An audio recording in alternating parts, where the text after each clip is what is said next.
네, 오늘 찬양이 굉장히 풍성하네요. 네, 감사드립니다.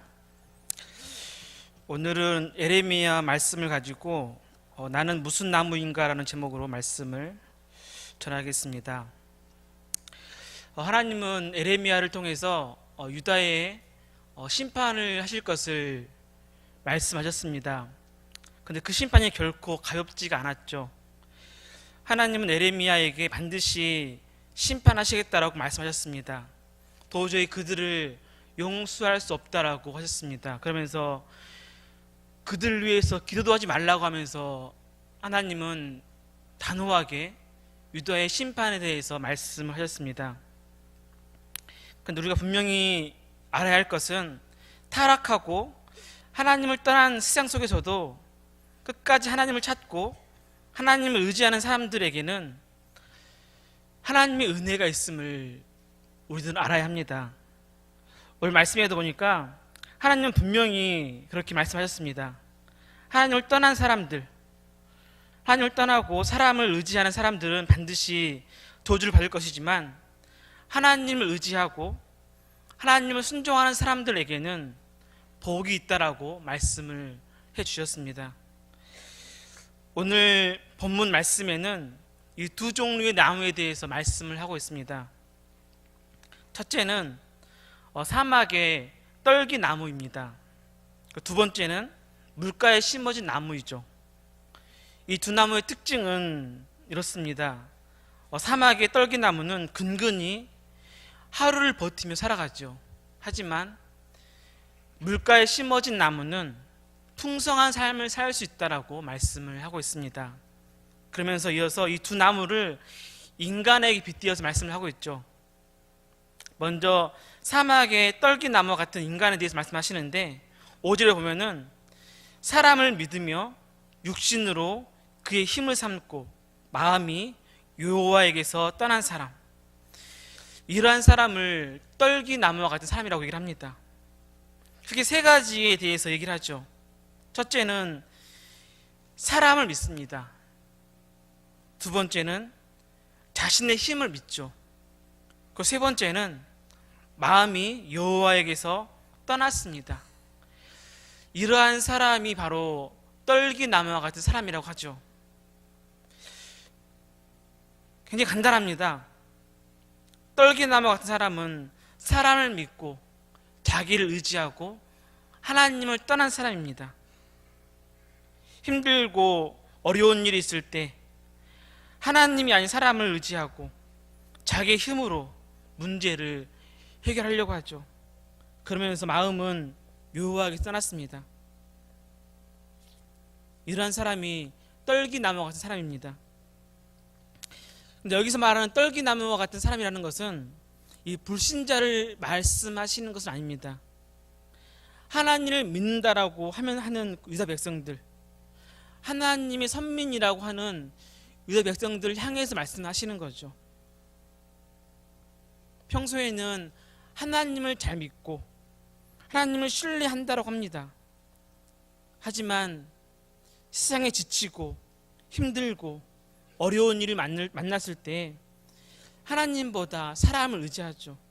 겉으로는 하나님께 제사하고 겉으로는 하나님께 소망을 둔다고는 하지만 하나님이 아닌 사람에게, 인간의 힘에 모든 자신의 소망을 의지하는 사람들이 바로 유다였습니다. 그들의 마음은 오직 이 땅에서 누릴 부귀영화가 전부였죠. 그 부귀영화를 위해서 때로는 하나님이 아닌 다른 우상에게도 절을 했습니다. 중요한 것은 단순히 내 몸이 어디 있느냐가 아니죠. 내 직분이 무엇이냐가 중요한 것이 아닙니다. 내 마음이 지금 어디에 있느냐가 중요한 거죠. 내 마음이 하나님께 있어야 합니다. 아무리 몸이 교회에 있고 아무리 내 모습이 성도와 같다고 할지라도 마음은 세상의 근심과 걱정과 물질에 있다고 한다면 아무런 소용이 없다는 겁니다. 내가 목사이고 장로이고 권사여도 내 마음의 중심이 하나님께 와 있지 않으면 아무 소용이 없습니다. 이 말씀과 비슷한 말씀이 오늘 읽었던 말씀에 이어 18절에도 비슷한 말씀이 나오죠. 18절에 무릇 주를 버리는 자는 다 수치를 당할 것이나 무릇 여호와를 떠나는 자는 흙에 기록되오리니 이는 생수의 근원이신 여호와를 버림이니라. 자신들은 여전히 하나님 선민이라고 여겼습니다. 그런데 하나님을 버렸습니다. 하나님을 버렸다라는 것이 단순히 개종을 했다든지 하나님을 완전히 배신했다는 그런 뜻이 아닙니다. 생수의 근원이신 여호와를 더 이상 생수로 여기지 않는다라는 거죠. 생수로 여기지 않는 것이 바로 하나님을 버린 것입니다. 만약에 여러분이 큰 병에 걸려 있는데, 그래서 죽게 되어 있는데 한라산에 있는 백록담에 있는 물을 마시면 산다라고 한번 생각해 보죠. 그럼 여러분들은 어떻게 하시겠습니까? 어떻게 하든지 간에 한라산에 있는 그 물을 떠다 마시려고 하겠죠. 그 물이 나를 살리는 생명수이기 때문입니다. 내가 살기 위해서 그 물을 찾는 이유는 분명합니다. 단순히 건강을 위해서라든지 목마름을 해결하기 위해서가 아니라 내가 살기 위해서는 반드시 그 물이 필요한 거죠. 마찬가지입니다. 여호와가 생수의 근원이시라는 것은 여호와가 생명이라는 뜻이죠. 그렇다면 생명의 근원이신 여호와를 찾아야 하는 것은 분명합니다. 그분이 생명이기 때문이죠. 그분이 생명이기 때문에 그분을 찾는 겁니다. 단순히 목마름을 해결하기 위해서, 내 삶의 문제를 해결하기 위해서 하나님을 찾는 것이 아니라 하나님이 생명이기 때문에, 영생이기 때문에 하나님을 찾는 것이죠. 그런데 많은 사람들은 생명이 아닌 단순히 생존의 문제를 가지고 하나님을 찾습니다.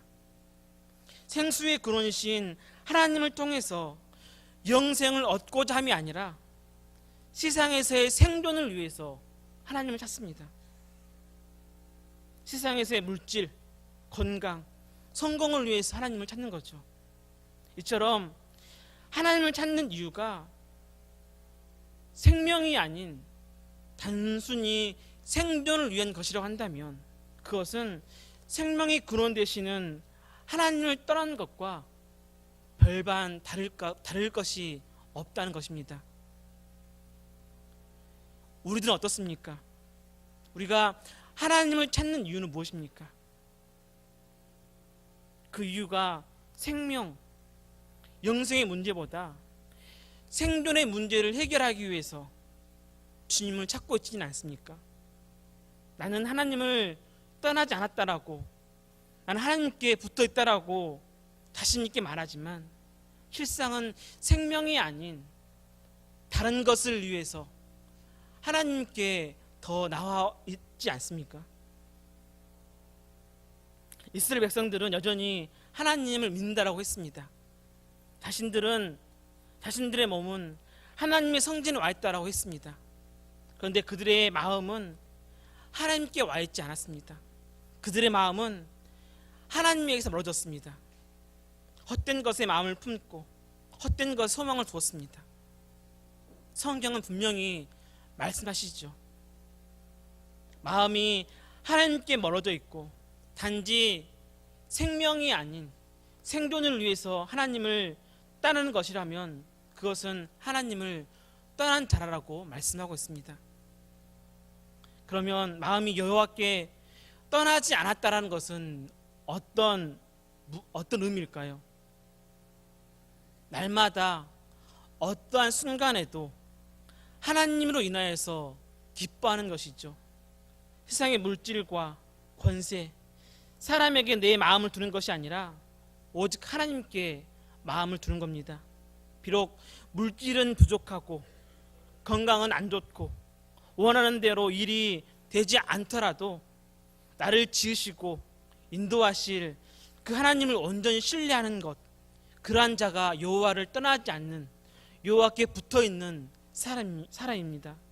베드로의 고백처럼 영생의 말씀이 주께 있는데 우리가 어디로 가겠습니까? 라고 했던 것처럼 영생의 말씀을 붙잡고 하나님께 나아가는 자들, 그러한 사람이 바로 하나님께 붙어있는 참된 성도의 모습이라는 겁니다. 5절에 사람을 의지하고 하나님을 떠난 자들의 결과에 대해서 말씀하십니다. 5절 끝에 그 사람은 저주를 받을 것이라. 하나님을 의지하지 않고 마음에서 하나님을 떠난 사람은 저주를 받을 것이라고 말씀합니다.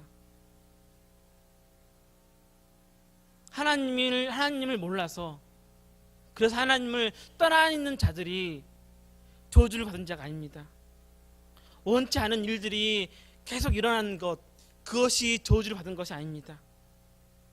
진짜 저주는 지금 자신이 하나님을 떠나 있는 것조차 모르고 있는 것, 그것이 저주이죠. 자신은 하나님을 믿는다고 하지만 실상은 세상을 의지하고 생존의 문제로 하나님을 찾고 있는 그 문제이 바로 저주인 것입니다.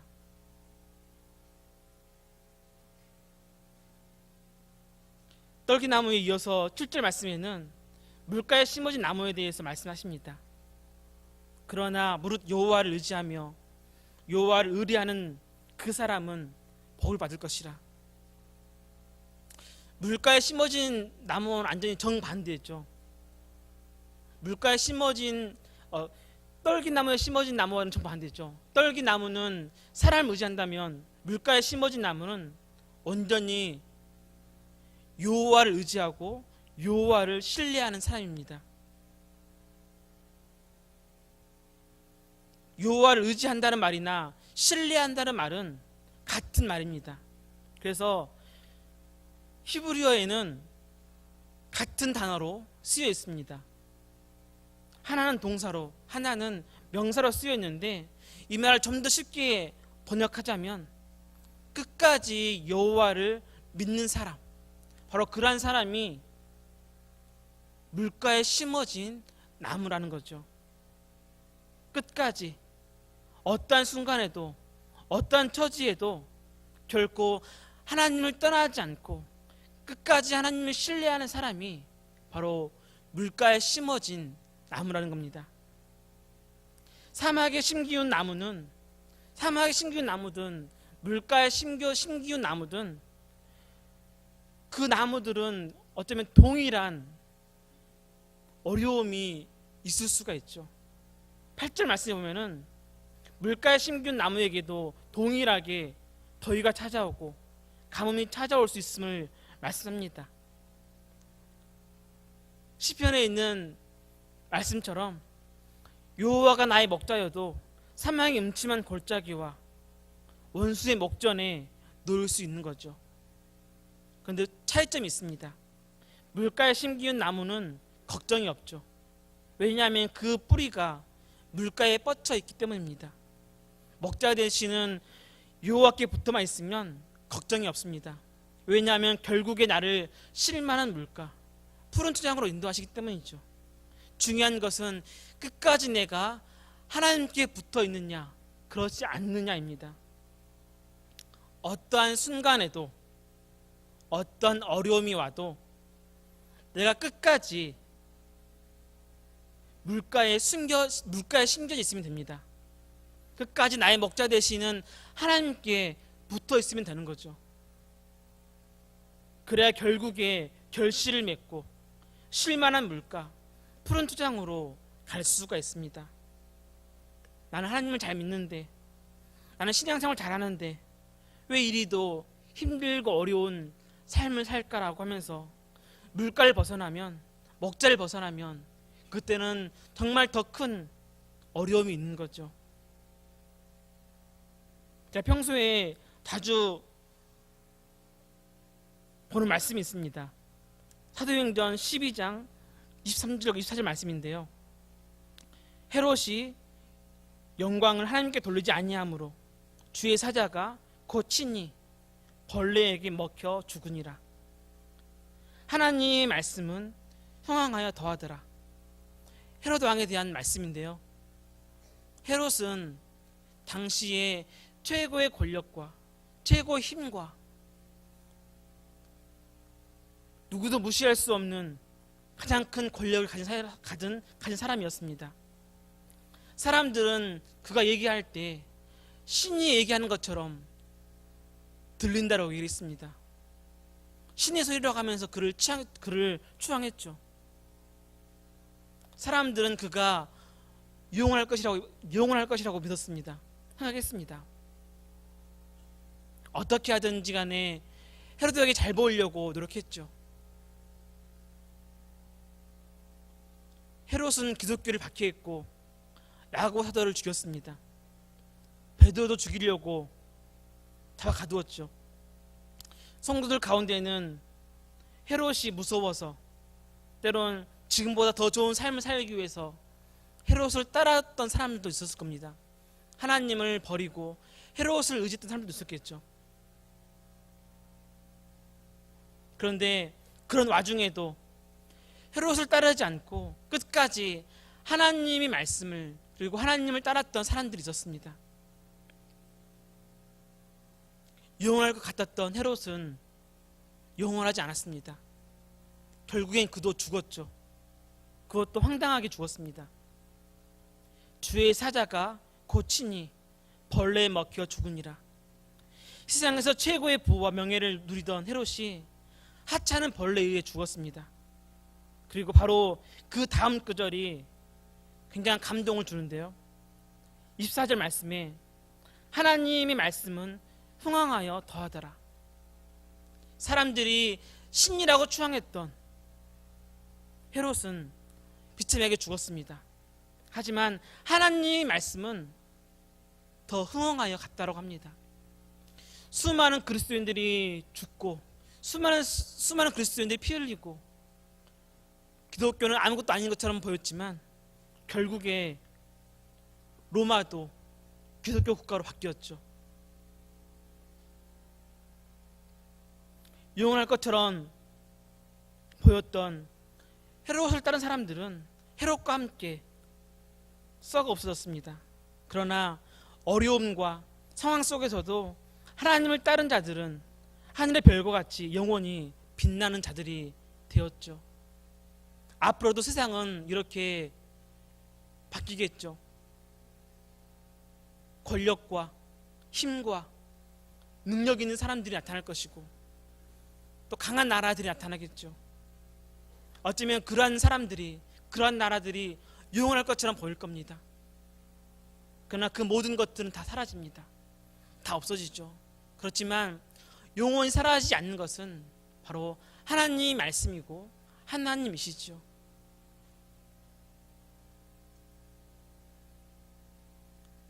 여러분은 어디에 뿌리를 내리시겠습니까? 어디에 뿌리를 내려서 어떤 나무가 되느냐는 너무 중요합니다. 사막의 떨기나무 같은 사람은 저주를 받지만 물가에 심기운 나무는 복을 받을 것이라고 말씀을 하셨습니다. 그 복이라는 것이 세상에서 사업이 잘 되고 자녀가 잘 되고 건강하게 사는 그런 복을 말씀하시진 않습니다. 사막의 떨기나무 같이 때로는 가뭄을 만나기도 하고 뜨거운 태양을 만나기도 하고 때로는 태풍을 만나기도 하겠죠. 하지만 물가에 심기워진 나무가 되어서 끝까지 하나님께 붙어 있다고 한다면 더위가 얼지라도 두려워하지 아니하며 그 잎이 청정하며 가무는 해에도 걱정이 없고 결실이 그치지 아니한다라고 말씀하셨습니다. 그 무엇으로도 얻을 수 없는 참된 복이 임한다라는 거죠. 우리 모두가 물가에 심기어진 나무가 되기를 소망합니다. 하나님이 주시는 참된 복, 참된 축복을 누리는 우리의 인생들이 되어지기를 간절히 소망합니다. 기도하겠습니다.